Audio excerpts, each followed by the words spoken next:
네, 안녕하세요. 문종필 강사입니다.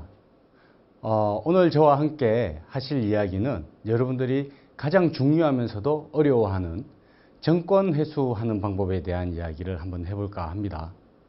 그 회수하는 방법 중에 오늘 제가 소개해 드릴 방법은 수익자 지정 캠페인과 후견인 지정 캠페인, 이 두 가지 컨셉을 여러분들께 좀 알려드릴까 합니다. 우리 업에서 일하시는 많은 분들이 사실 고객의 정권만 회수한다 하더라도 반은 성공했다고 볼 수 있으니까 우리 여기에 먼저 초점을 맞췄으면 좋겠습니다. 학습 목표는 고객으로부터 긍정적인 의도로 고객이 정권을 받아낼 수 있다는 데 목표를 둘 수 있을 것 같습니다. 왜 긍정적인 목표로라는 말씀을 드리냐 하면요. 우리가 고객에게 정권을 요청했을 때는 항상 그 기저에는 보험 청약이라든지 리모델링 이런 의미를 저변에 깔고 요청합니다. 물론 말은 그렇게 하지는 않지만 하지만 우리는 말부터 컨셉까지 모든 것들을 다른 컨셉에 맞춰서 다른 의도에 맞춰서 요청할 수 있기 때문에 보다 자연스러워지지 않을까 그런 생각을 한번 해봅니다. 그러면 이제 첫 번째 수익자 지정 캠페인에 대한 이야기를 잠깐 해드리겠습니다.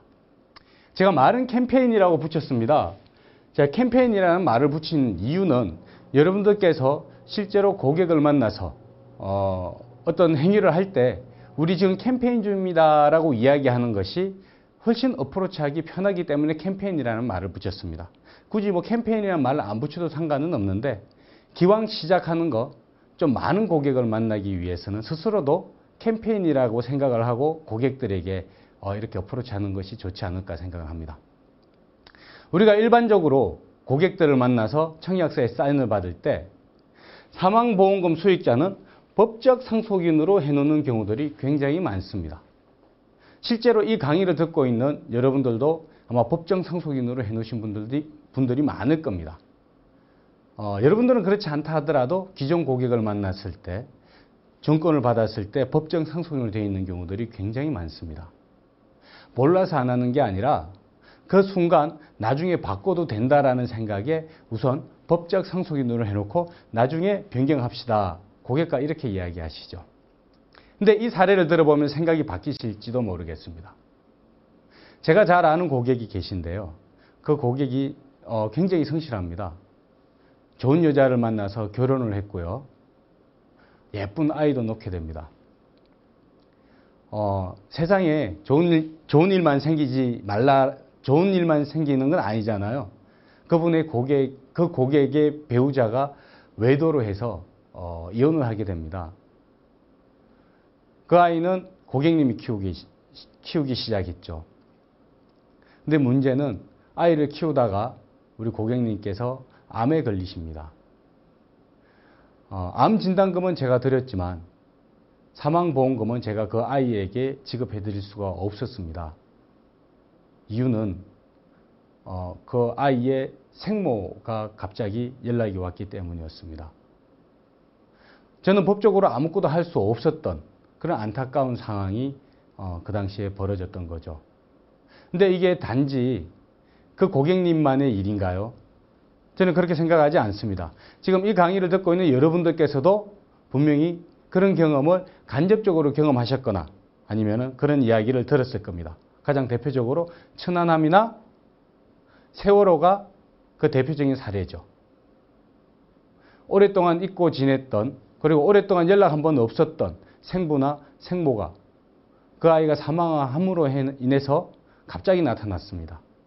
그런 경우 우리는 인간적으로 있을 수 없다라는 생각은 하지만 법적으로 그쪽으로 생모나 생부 쪽으로 사망보험금이 지급되는 것을 막을 수는 없습니다. 여러분들의 고객도 분명히 이런 상황일 거라고 봅니다.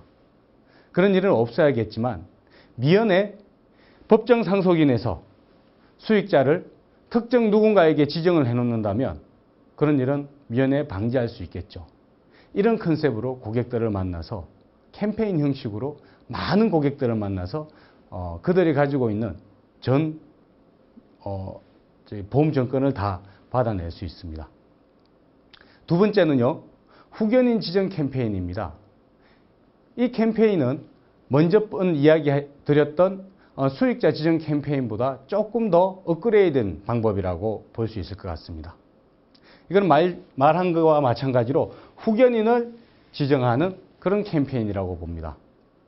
이것도 하나의 사례를 통해서 알아봤으면 좋겠습니다. 실제로 두 부부가 추석에 성묘를 하기 위해서 벌초를 갑니다. 벌초를 갔다가 집으로 돌아오는 그 과정에 고속도로 상에서 사고로 인해서 두 분 다 현장에서 사망합니다. 그 부부의 자녀들은 미성년자였고요. 그래서 미성년자였기 때문에 사망보험금을 직접 그 아이들에게 지급해 줄 수 없었던 사건입니다. 그래서 대리 수령인 우선순위를 뽑아보니 그 고객님의 형이 우선순위로서 이 사망보험금을 대리 수령하게 됩니다. 문제는 여기서부터 발생하죠. 그 사망보험금은 우리 아이들의 성장을 위해서 사용돼야 되는데 그 대리 수령하신 고객님의 형의 사업자금으로 쓰여버렸다는 사실이죠. 우리는 이것도 있을 수 없는 일이지만 실질적으로 이 사례를 이유로 고객들에게 후견인을 지정해 주는 게 좋다라고 이야기를 하면서 고객들에게 어프로치하는 방법입니다. 지금 화면에 보이는 이 내용은요, 제가 샘플로 보여드리는 이야기입니다. 생명보험에 계약한 홍길동 박미미는 부부가 동시에 사망하고 자녀가 모두 미성년일 경우 보험금 전액을 후견인에게 지급하라라는 이야기죠. 이 컨셉이 좋은 이유는 홍길동이라는 우리 고객에게 사인을 받아야 되기도 하지만요, 박미미라는 배우자에게 또 서명을 받아야 됩니다. 더 좋은 건 후견인에게도 가서 서명을 받아야 됩니다.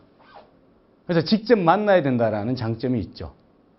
그러면서 우리는 보험의 가치, 우리 홍길동 고객님께서 왜 보험에 가입하셨는지에 대한 보험의 가치를 전하면서 당신도 이런 상황이 벌어질 수 있다라는 컨셉으로 그 소개받은 홍미진의 보험 정권을 청구할 수 있는, 요청할 수 있는 그런 좋은 계기로 삼을 수 있을 것 같습니다. 그 외에 많은 방법이 있을 수 있습니다. 지금 강사가 말씀드리는 이 두 가지 방법은 실제로 굉장히 많이 쓰이고 있고요. 그리고 많은 효과를 보고 있는 자연스러운 정권 요청 방법 중에 하나니까 아직까지 사용하지 않으셨다면 여러분들이 기존 고객들이나 가망 고객들을 만나서 정권을 요청할 수 있는 좋은 시간이 됐으면 좋겠습니다. 수익자 지정 캠페인, 후견인 지정 캠페인 컨셉으로 알려드렸습니다. 감사합니다.